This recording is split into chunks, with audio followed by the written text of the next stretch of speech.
നമ്മളെ പ്രദേശത്ത് വെച്ചിട്ട് ഏറ്റവും കൂടുതൽ കുട്ടികൾ പഠിക്കുന്ന ഒരു സ്കൂളാണ് കടമേരി MUP സ്കൂൾ. ഏകദേശം 1200 കുട്ടികൾ അവിടെ പഠിക്കുന്നുണ്ട്. അപ്പോൾ ഈ കുട്ടികൾക്കൊക്കെ ഭക്ഷണം ഉണ്ടാക്കുക എന്ന് പറയുന്നത് വലിയൊരു ചലഞ്ചനാണ്. ആ ചലഞ്ചിനെ എളുപ്പമാക്കാൻ വേണ്ടി സ്കൂൾ മാനേജ്മെന്റും സാറന്മാരൊക്കെ കൂടിയിട്ട് കുറച്ച് ഇന്നോവേറ്റീവ് ഐഡിയാസ് ഇവിടെ ഇംപ്ലിമെന്റ് ചെയ്തിട്ടുണ്ട്. ഏകദേശം 120 കിലോയോളം അരി ഇവിടെ ഉപയോഗിക്കുന്നുണ്ട്. അതുകൊണ്ട് തന്നെ ഇത് വാഷിംഗ് ഉണ്ടാവുന്ന ഹൈജീൻ പ്രോബ്ലംസ് ഒഴിവാക്കാൻ വേണ്ടിയിട്ട് കംപ്ലീറ്റ് ഓട്ടോമേറ്റഡ് ആയിട്ട് റൈസ് വാഷിംഗ് മെഷീൻ ഇംപ്ലിമെന്റ് ചെയ്തു. പിന്നെ ഒരു ഓട്ടോമാറ്റിക് വെജിറ്റബിൾ കട്ടിംഗ് മെഷീൻ. അതോടുകൂടി കിച്ചൺ വർക്ക് ഫാസ്റ്റ് ആയി. ഫുഡൊക്കെ സെറ്റ് ആയിക്കൊണ്ടിരിക്കുകയാണ്. ആ ഗ്യാപ്പിൽ ഞാൻ കുട്ടികളുടെ കുറച്ച് കളികളൊക്കെ കണ്ടു. ഇവിടെ ബാക്കിലായിട്ട് പ്ലേ സ്റ്റേഷൻ ഒക്കെ ഉണ്ട്. അവരുടെ കൂടെ കളിച്ചുകൊണ്ടിരിക്കുമ്പോഴാണ് ബെല്ലടി ശബ്ദം കേട്ടത്. ആ ബെല്ലടി പഴയ ഓർമ്മ അങ്ങനെ വന്നു. ടീച്ചർ പറഞ്ഞപ്പോ അവരപ്പോ വിളമ്പാൻ ഞാനും കൂടി. നല്ല രസമായിരുന്നു.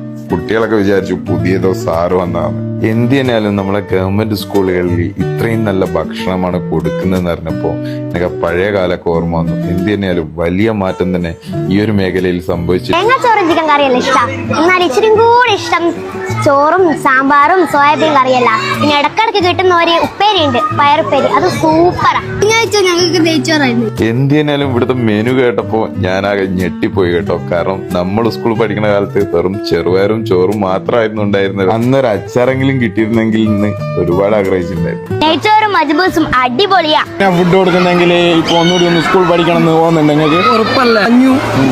ഒരു ആകെ പയറും ഉണ്ടാവാ. ഇപ്പൊ എന്തെല്ലാം ആഴ്ചയിൽ നെയ്ച്ചോറ്, തേങ്ങാച്ചോറിന് കുട്ടികളൊരു ഭാഗ്യാണ്. പുള്ളി പറഞ്ഞതുപോലെ ഇത് കുട്ടികളുടെ അല്ല, എല്ലാവരുടെയും ഭാഗ്യം തന്നെയാണ്.